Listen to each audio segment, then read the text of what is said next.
Hello guys, how are you? I'm Hardeep Singh. Welcome back to your own YouTube channel.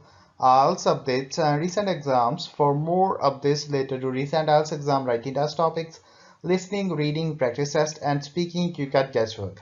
Please, guys, participate in everyday listening and reading practice test to achieve your desired band score in your actual IELTS exam. Please hit the like and subscribe button. Press the bell icon for the upcoming notifications. Don't forget like, subscribe and share my YouTube channel and my Facebook page, IELTS updates and recent exams. Part 1. You will hear a woman called Mrs. Reynolds being interviewed by a police officer about an incident she saw the previous evening. First, you have some time to look at questions 1 to 5.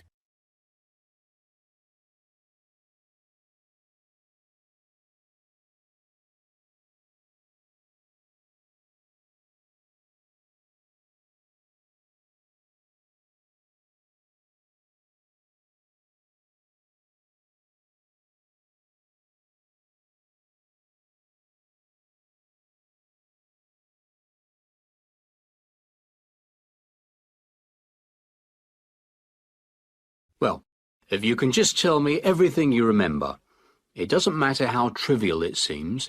What may seem unimportant to you may not be unimportant to us. OK, I'll do what I can, officer.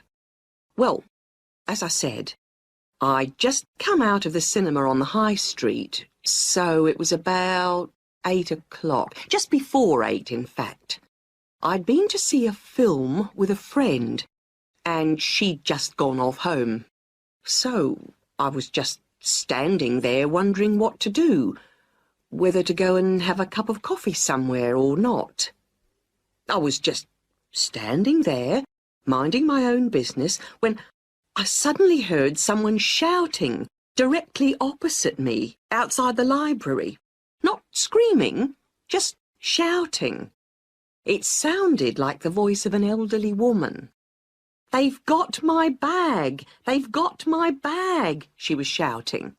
Then these two men raced past me, going like the wind, straight down the street and round the corner into West Street. It all happened so quickly, I think they must have had a car waiting for them there, because I heard one drive off at top speed. Well, I didn't know what on earth to do, whether to try and chase them, whether to ring the police, or whether to go and see if she was all right. Another woman was running up behind me, so I shouted back at her to go and call the police. Anyway, when I got to the woman, she seemed to be all right, thank goodness. A bit shaken, but OK. I think I was much more upset than she was. All in all, she was pretty calm. I don't think I would have been, but apparently it had happened to her once before, so maybe that's why. You know, I've got a friend who refuses to go out alone anywhere after 6 o'clock now. What's this town coming to? Before you hear the rest of the conversation, you have some time to look at questions 6 to 10.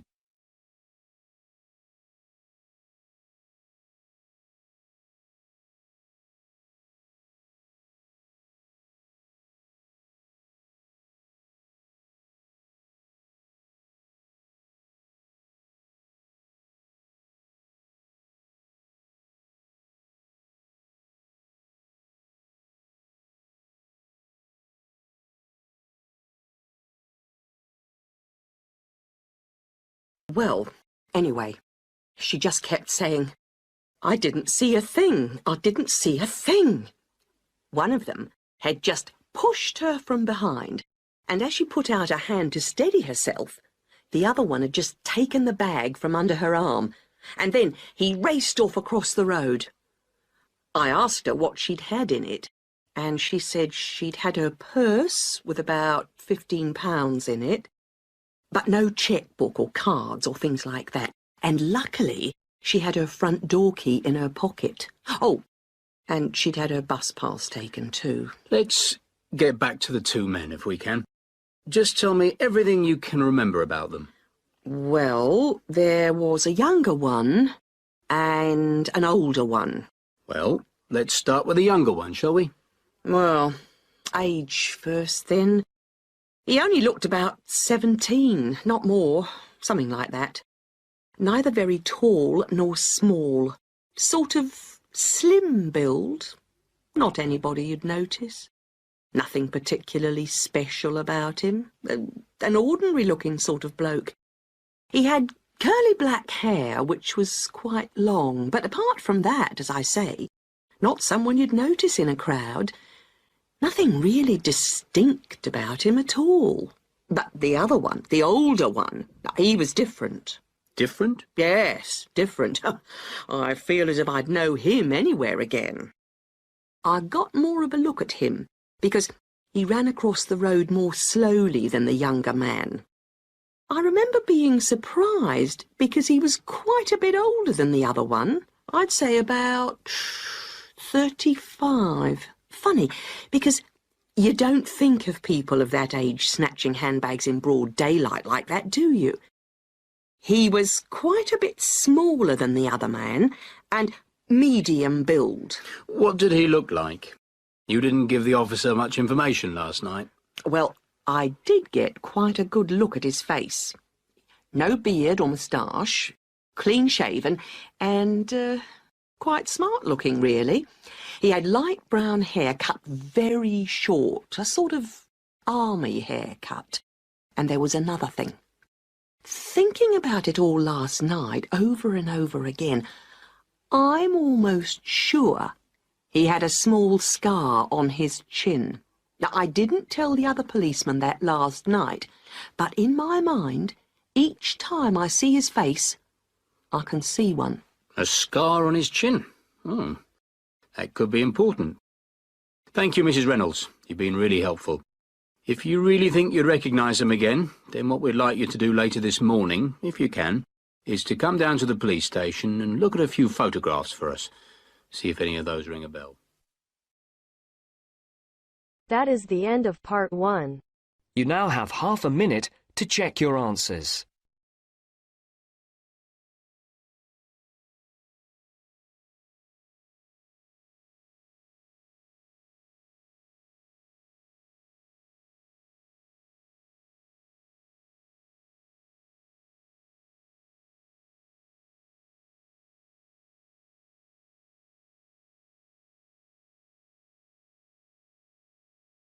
Now turns to part 2. You will hear a recorded message giving information about an English hotel. First, you have some time to look at questions 11 to 15.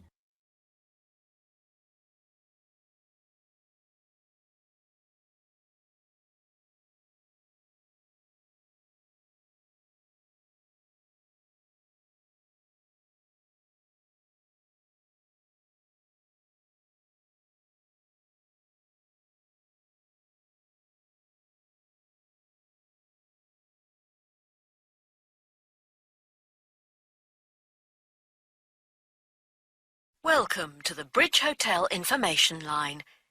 The Bridge Hotel is part of the Compact Group, which is a large association of family-owned hotels offering a warm, friendly atmosphere and high-quality service at competitive prices.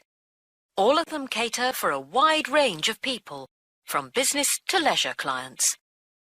Set in a quiet residential area on the attractive outskirts of Belford, about 3 miles from the city centre, the Bridge Hotel is a popular choice for conferences.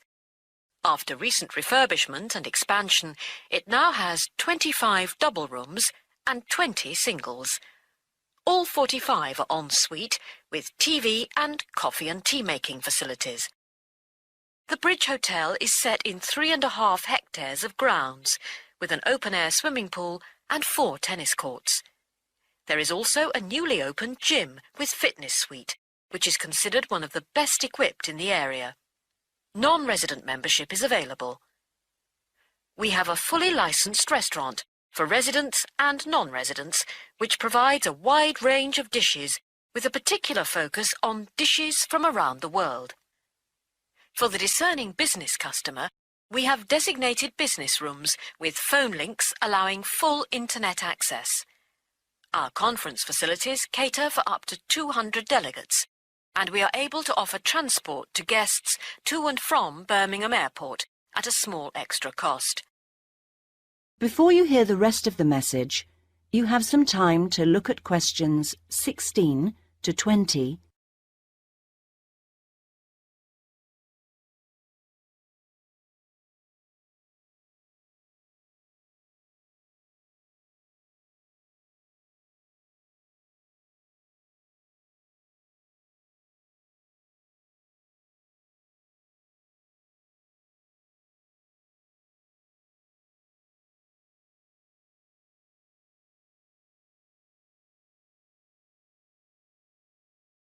There now follows information about short break packages. Welcome to the Bridge Hotel Short Breaks Information Line. We offer 3 packages: 2-day, 3-day and 5-day. The 2-day costs £75 per person per night and includes full cooked breakfast and evening entertainment. Very popular for weekend getaways. The 3-day break costs £60 per person per night, and in addition to offers for the 2-day break, includes 1 4-course dinner. This allows guests to enjoy the full range of hotel facilities. The 5-day break costs £52 per person per night, and in addition to offers from the 2- and 3-day breaks, includes free beauty therapy on 2 days and a full-day pass to a golf club. This package is particularly popular with couples who want a completely relaxing break. If you would like more information about these special packages, call extension 3469 to speak to our customer service manager, John Martin. Thank you for calling the Bridge Hotel Information Line. That is the end of part 2. You now have half a minute to check your answers.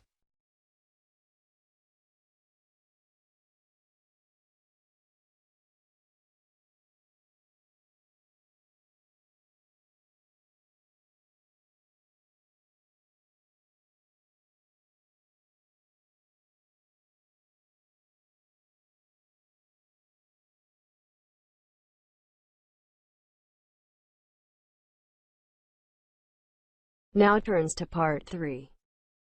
You will hear a conversation between a student, Kayana, and a professor about an assignment. First, you have some time to look at questions 21 to 27.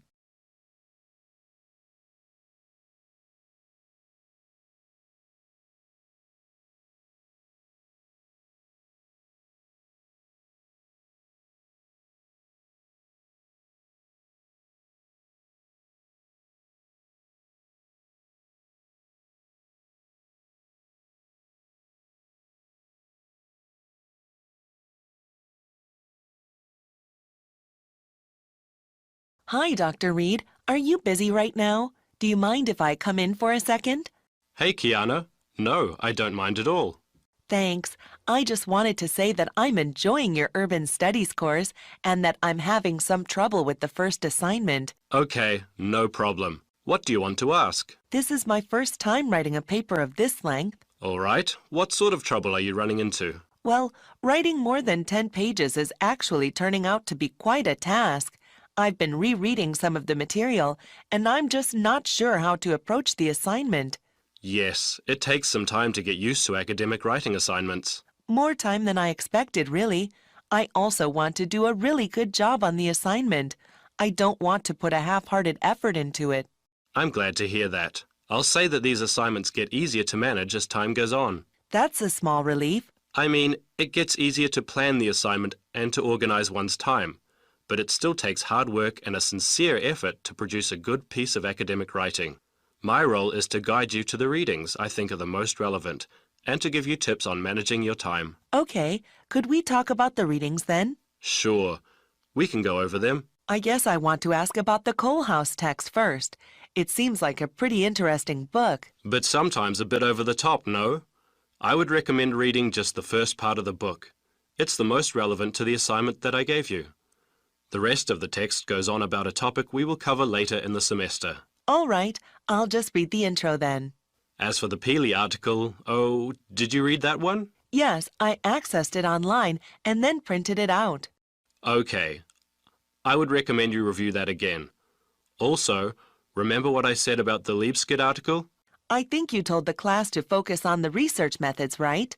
Yes. She approaches the problem in an innovative way. Let's see. For the Gary article, I think you should... Let me see. I think it would be best for you to read just the conclusion. Just the conclusion. I see.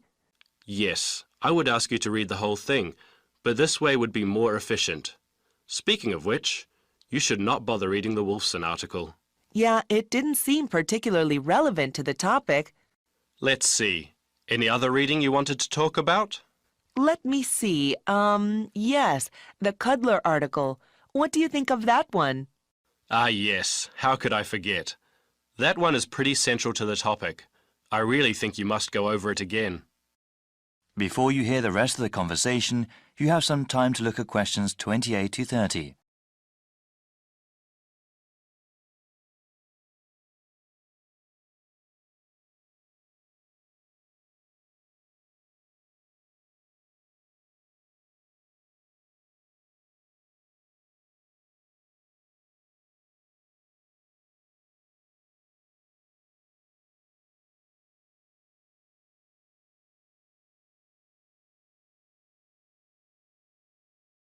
All right. Is there anything else you wanted to ask about?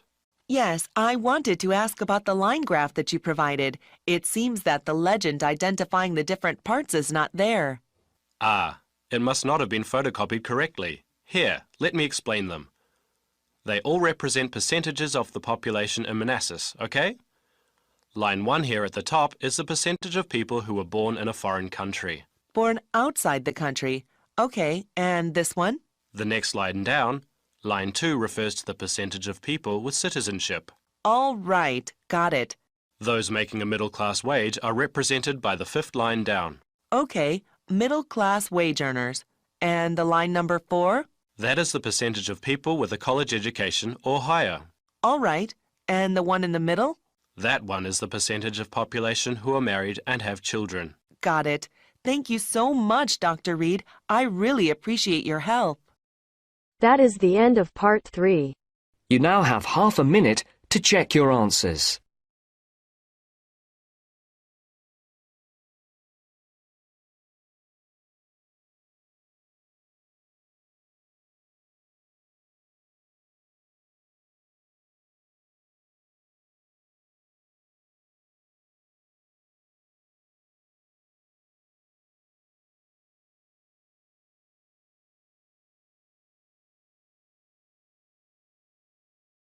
Now turns to part 4. You'll hear a talk on the subject of green buildings and skyscrapers. First, you have some time to look at questions 31 to 40.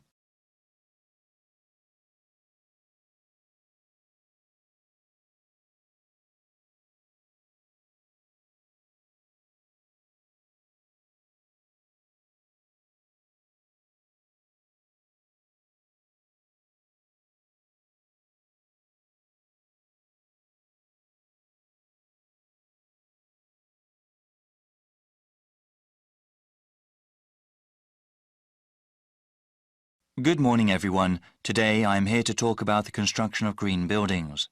Given the current state of the global environment, new types of architecture, design and construction techniques are absolutely necessary. My brief lecture today will cover two topics: what qualifies a building to receive a green certification, and also how widespread such sustainable buildings currently are. There is a growing demand for so-called green buildings. Government agencies and corporations around the world understand that sustainable workplaces are quite cost-effective in the long run. Though initial outlays for construction are usually more expensive, the savings in maintenance and energy costs make up for it. Here at the Ministry of Environmental Stewardship, we have created a detailed set of requirements that a building must pass in order to be certified as green. For buildings that have already been constructed, we offer two levels of certification, bronze and silver, depending on the number of guidelines implemented. These include reducing or recycling waste products, as well as installing efficient heating and cooling systems. For a gold certification, a building must have had sustainable and environmentally friendly practices from the beginning of its construction. Measures such as using local materials, wood grown from well-managed forests, or reducing the use of toxic chemicals all contribute toward this prestigious distinction. It's pleasing to see how mainstream going green is now. Here at the Ministry, however, we know and understand that this cannot be just some passing fad. We created these guidelines so that institutions could not merely greenwash their buildings, claiming that they are environmentally friendly when in fact they aren't. I would now like to talk about some buildings that have received these special certifications. In the 60s, there was a great number of public housing projects built. Over the years, many of them have fallen into gross disrepair. As part of an urban revitalisation project, construction companies have consulted with ministry experts to make those council estates a greener and healthier place to live. At Cabrini Fields, lead pipes and lead paint were removed, improving the health of children living there. A system of rooftop and community gardens also helped residents to support themselves. It was one of the first buildings we awarded a bronze certification to. One building with a silver certification is the Mylop Jewett Tower, built over a century ago and located in the downtown area. The insides of the building were completely scooped out, allowing the construction company to implement innovative new ways of saving energy. The utility bill of the entire building is now 40% down, only 60% of its previous level, despite rising energy costs. Lastly, I would like to talk about the latest building to receive a gold certification from the Ministry. Arcadia Arbours is a really great example of green engineering and construction. From the very beginning, the project heads made a really unique plan and held to it. Many of the Ministry's guidelines were followed, and we even got ideas for other ways to make buildings sustainable. The centerpiece of this skyscraper is a multi-story hanging garden that serves both an aesthetic and practical purpose. That is the end of part 4. You now have half a minute to check your answers. So guys, don't forget like, subscribe and share my YouTube channel and my Facebook page. IELTS updates and recent exams. For more updates related to recent IELTS exam writing test topics, listening, reading, practice test and speaking, you got guesswork.